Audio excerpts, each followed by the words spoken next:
Hello students, स्वागत है आप सभी का एक बार फिर से हमारे इस ऑफिशियल यूट्यूब चैनल में जिसका नाम है एसओएल सॉल्यूशन। मैं चंदन कुमार हाजिर हूँ आप सभी के सामने अपनी एक और नई वीडियो के साथ। सो गाइज, आज की ये नई वीडियो हमने आप लोगों के लिए इसलिए बनाई है क्योंकि हमने अपनी प्रीवियस वीडियोस में आपको बताया था कि आपके लिए कुछ गारंटी सीरीज लेकर आएंगे जो आपके एग्जाम में आपको काफी ज्यादा हेल्प करने वाला है, चाहे आप यूजी कोर्स के स्टूडेंट हो या फिर आप पीजी कोर्स के स्टूडेंट हो। सो गाइज, यहाँ पर जो एसओएल के, एनसीवैब के और जो रेगुलर कॉलेज में स्टूडेंट्स पढ़ते हैं उनके लिए गारंटी सीरीज की आज पहली वीडियो है। जो भी स्टूडेंट्स ओपन बुक एग्जामिनेशन की तैयारी कर रहे हैं या फिर इन फ्यूचर में जो आगे मेरी ये वीडियो देखेंगे और अपने एग्जाम्स की तैयारी करेंगे, चाहे वो एसओएल के स्टूडेंट रहें, एनसीवैब के रहें या फिर वो रेगुलर कॉलेज के स्टूडेंट्स रहें। सो गाइस, आप सभी के लिए आज की ये वीडियो बहुत ही ज्यादा इंपॉर्टेंट रहने वाली है क्योंकि इसके अंदर हम कुछ गारंटी सीरीज के बारे में बात करेंगे। गारंटी सीरीज का मतलब सिंपल सा यही है कि जो आपके एग्जाम में 100% इसमें सही क्वेश्चन आएंगे। हम आपको कुछ ऐसे क्वेश्चन बताएंगे हर एक सब्जेक्ट के। आज फिलहाल हम बात करेंगे पॉलिटिकल साइंस के बारे में, राजनीतिक विज्ञान के बारे में, और ऐसे स्टूडेंट जो एसओएल, एनसीवैब या फिर रेगुलर कॉलेज के स्टूडेंट्स हैं और चाहे वो प्रोग्राम कोर्स के हों या फिर वो ऑनर्स कोर्स के हों, बीए प्रोग्राम या फिर बीए पॉलिटिकल साइंस ऑनर्स के, अगर उनके पास में इंटरनेशनल रिलेशन, अंतर्राष्ट्रीय संबंध का अगर उनके पास में सब्जेक्ट है तो आज की ये वीडियो उन सभी स्टूडेंट्स के लिए मोस्ट इम्पोर्टेंट रहने वाली है। ये पहली गारंटी सीरीज है और इस गारंटी सीरीज का अगर आप देखोगे तो ये पार्ट 1 है और पार्ट 2 में जल्द से जल्द आप लोगों के लिए लेकर आऊंगा। इसके अलावा हिस्ट्री के, एजुकेशन के या और ऐसे अदर सब्जेक्ट्स के या फिर आपकी प्रीवियस ईयर में बैक भी रहती है तो उनके लिए भी आप लोगों के लिए हम जल्द से जल्द गारंटी सीरीज लेकर आने वाले हैं। सो गाइस, आज की ये वीडियो हम यहीं से स्टार्ट करते हैं। क्या कुछ इंपॉर्टेंट क्वेश्चन आपके एग्जाम में आएंगे और आपको उनका आंसर किस फॉर्मेट में, किस वे में लिखना पड़ेगा। तो चलिए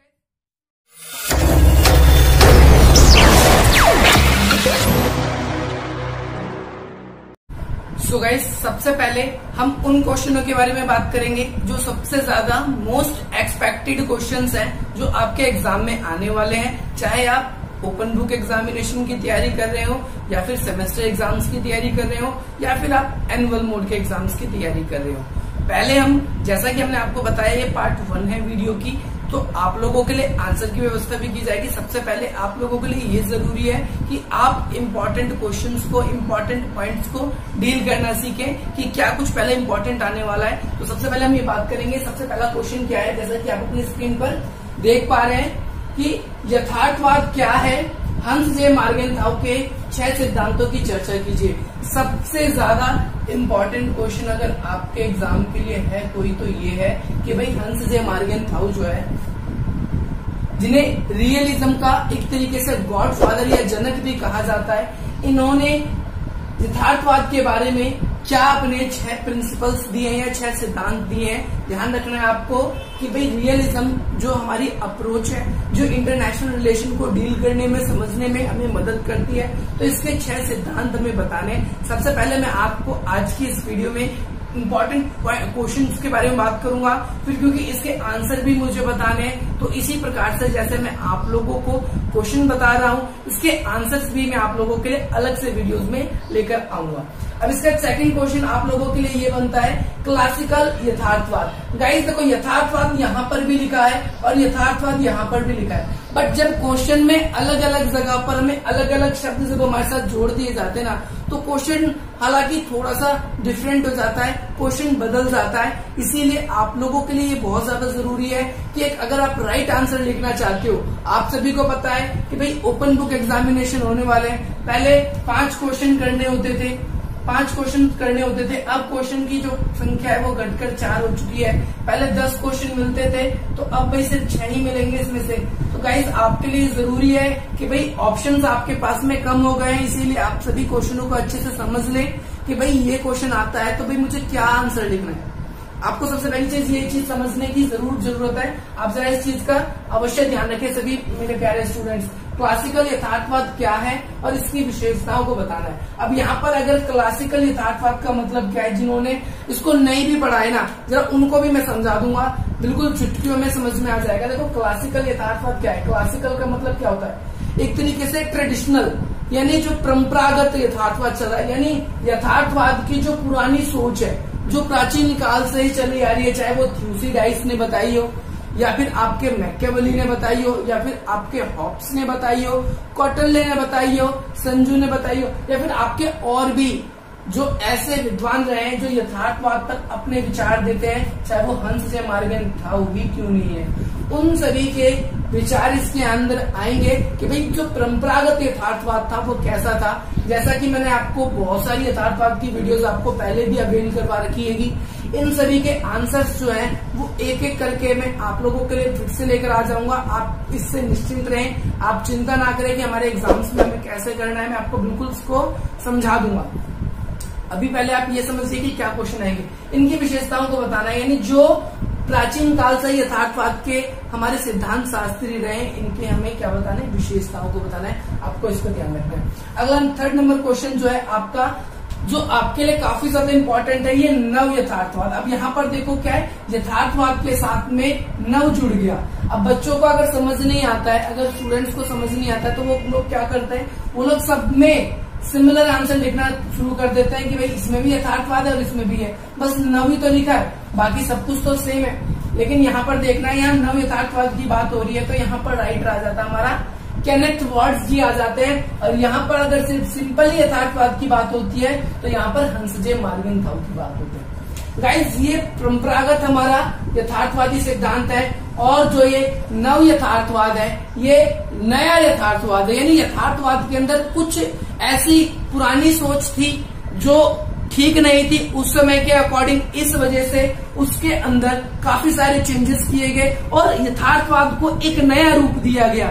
इस नए रूप के कारण ही इसे क्या कहा जाता है, नव यथार्थवाद कहा जाता है। और ये किसने प्रतिपादित किया, किसने इसको दिया, केनेथ वॉर्ड्स जी ने इसको दिया।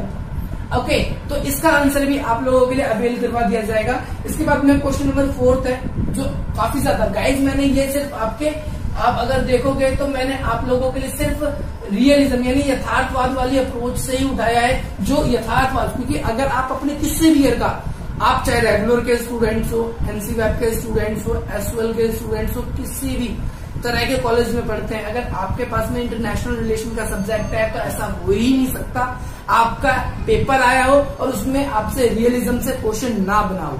सो गाइस ये अब की बार के लिए आप लोगों के लिए काफी ज्यादा एक्सपेक्टेड क्वेश्चन है जो आपके एग्जाम में आ सकते हैं, तो आप इसको छोड़े ना। इसके बाद में यथार्थवाद के बारे में एक और चीज आपसे पूछ ली जाती है, इसका आलोचनात्मक मूल्यांकन। गाइस आलोचना जो होती है वो थोड़ी सी कुछ और होती है और आलोचनात्मक मूल्यांकन जो आपका होता है वो कुछ और होता है। सो गाइस आलोचना क्या है और आलोचनात्मक मूल्यांकन क्या है, जरा दोनों को समझना है। गाइस आपको पहली बात तो यथार्थवादी सिद्धांत बताना है, ये है क्या, सबसे पहला काम आपको यही करना है। लेकिन जहां पर सिर्फ आलोचना लिखा होता है, यानी जब आपको सिर्फ इसका क्रिटिसाइज करना होता है, सिर्फ और सिर्फ आलोचना लिखा हो, तो आप क्या करें, इसकी बुराइयां लिखें।